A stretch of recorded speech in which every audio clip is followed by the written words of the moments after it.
Namaskaram, everyone. We are in the most auspicious period of Uttarayana. Uttarayana means when the sun moves from the south to north, and we have more daytime than the night. That is, when the winter slowly starts moving into summer, that period is called as the Uttarayana. And during this Uttarayana period, we have a month called as Thai Masam. Thai Masam is a month in Tamil language, and during this month, all the Fridays are very, very auspicious for the Mother Goddess. So we usually prepare sweets for the Mother Goddess as a token of gratitude, and we offer lamps made out of rice and ghee, and also we prepare many sweet paisams, curd rice, lemon rice, or whatever is favorite for the Mother Goddess, and we also offer coconut and we light lamps and we bow down to her in gratitude. So this month is very, very important for the Mother Goddess, and all the Fridays we invite ladies and we exchange tambulam, that is we give blouse pieces and coconut and fruits to them. So for this Friday we are making Rava almond kesari. So this is also a pranic food item. So we are going to be cooking this as a part of the 21-day pranic food cooking series. This Rava kesari is a very, very common South Indian dessert which is offered in weddings and also as a offering to the gods in the temples in South India.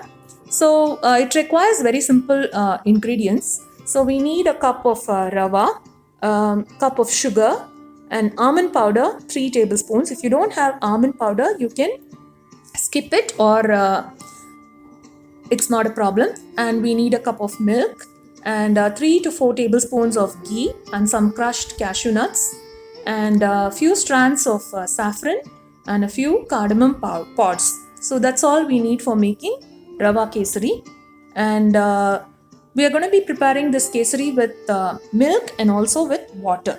We are not going to be adding any artificial color to this kesari. So first we need to roast the rava. Rava is called as semolina in English. So we need to roast the rava, and then we have to prepare the kesari. This almond flour is available in ready-made. Now let's heat a pan with a tablespoon of ghee and let's roast the cashew nuts and let us keep them aside in a plate. Once you transfer all the cashew nuts into a plate with the same ghee, let us roast the rava for 2 to 3 minutes. This process is very, very important. This will make sure that the rava is cooked well.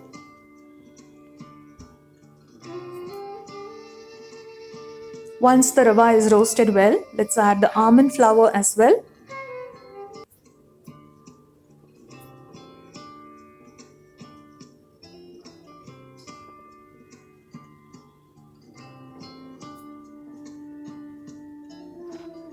Once we have roasted both the rava and the almond flour, let us add the water and the milk. First, let's add the milk. Be very careful when you're adding the milk because it's going to be bubbling hot. So let's keep the flame in low heat, and let's add the milk very gently, and then let's add the water as well, and now let's add the cup of sugar. So when you add the sugar, the consistency of the kesari will become runny again. The sugar has to dissolve in water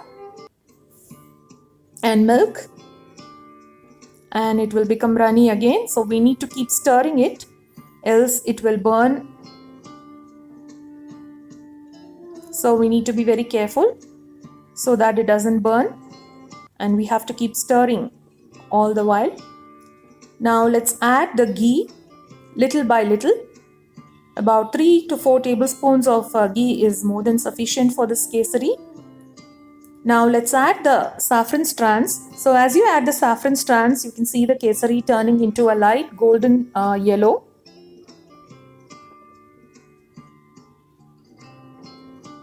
The kesari has to thicken a little more.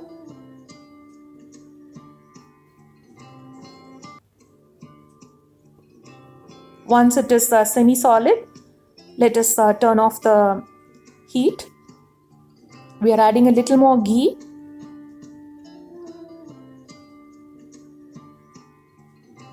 And let's add the cardamom for flavor and give it a very good mix. Now it's become semi-solid. It's time to turn off the stove. Let's add some roasted cashew nuts. And let us transfer this to a bowl and offer it to the goddess. I hope you enjoyed watching this video. Thank you so much for watching. My namaskarams to everyone.